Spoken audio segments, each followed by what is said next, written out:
প্রতিনিয়ত পাল্টাচ্ছে ইউরোপের রাজনৈতিক দৃশ্যপট।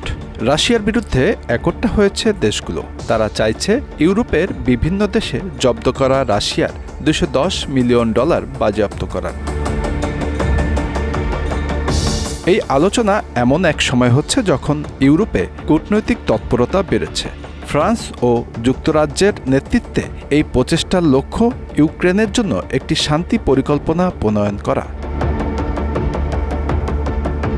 যদিও এই সিদ্ধান্তকে ঘিরে ইউরোপীয় ইউনিয়নের মধ্যে মতবিরোধ রয়েছে। ফ্রান্স ও জার্মানি এতদিন এই সম্পদ বাজেয়াপ্ত করার বিরোধিতা করলেও বর্তমানে তারা যুক্তরাজ্য ও অন্যান্য দেশের সঙ্গে আলোচনা করছে।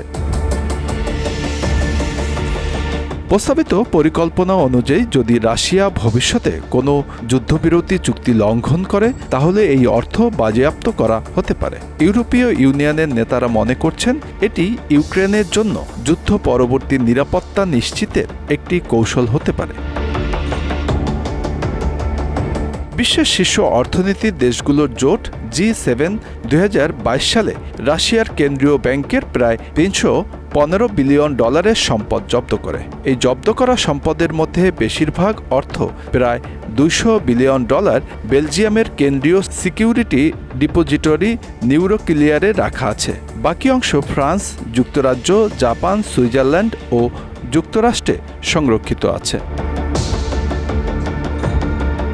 বর্তমানে সম্পদ থেকে আসা আয় মূলত নগদ ও সরকারি বন্ডের সুদ G7 দেশগুলোর ইউক্রেনকে দেওয়া $50 বিলিয়ন ঋণ পরিশোধে ব্যবহৃত হচ্ছে। তবে মূল সম্পদ এখনও অক্ষত আছে। ইউক্রেন, পোল্যান্ড ও ব্যাল্টিক রাষ্ট্রগুলো দীর্ঘদিন ধরে এই মূল সম্পদ বাজেয়াপ্তের দাবি জানিয়ে আসছে। কিন্তু বার্লিন, প্যারিস, ব্রাসেলস সহ কিছু গুরুত্বপূর্ণ রাজধানী আগে এর বিরোধিতা করেছিল, কারণ তারা মনে করত রাষ্ট্রীয় সম্পদ বাজেয়াপ্ত করলে তা আন্তর্জাতিক আইনের দৃষ্টান্ত তৈরি করতে পারে। ইউরোপীয় কেন্দ্রীয় ব্যাংক ECB উদ্বেগ প্রকাশ করেছিল যে এই সম্পদ বাজেয়াপ্ত করা হলে বিদেশি রিজার্ভের জন্য ইউরোর নিরাপদ মুদ্রা হিসেবে গ্রহণযোগ্যতা ক্ষতিগ্রস্ত হতে পারে, কারণ অধিকাংশ হিমায়িত সম্পদ ইউরোপে লুকায়িত। কিন্তু সাম্প্রতিক পরিস্থিতিতে পরিবর্তন এসেছে। ফরাসি প্রেসিডেন্ট ইমানুয়েল ম্যাখো গত সপ্তাহে ট্রাম্পের সঙ্গে আলোচনায় বলেন, অবিলম্বে সম্পদ বাজেয়াপ্ত করা আন্তর্জাতিক আইনের পরিপন্থী, তবে যুদ্ধ শেষে আলোচনার অংশ হিসাবে এটি ব্যবহার করা হতে পারে।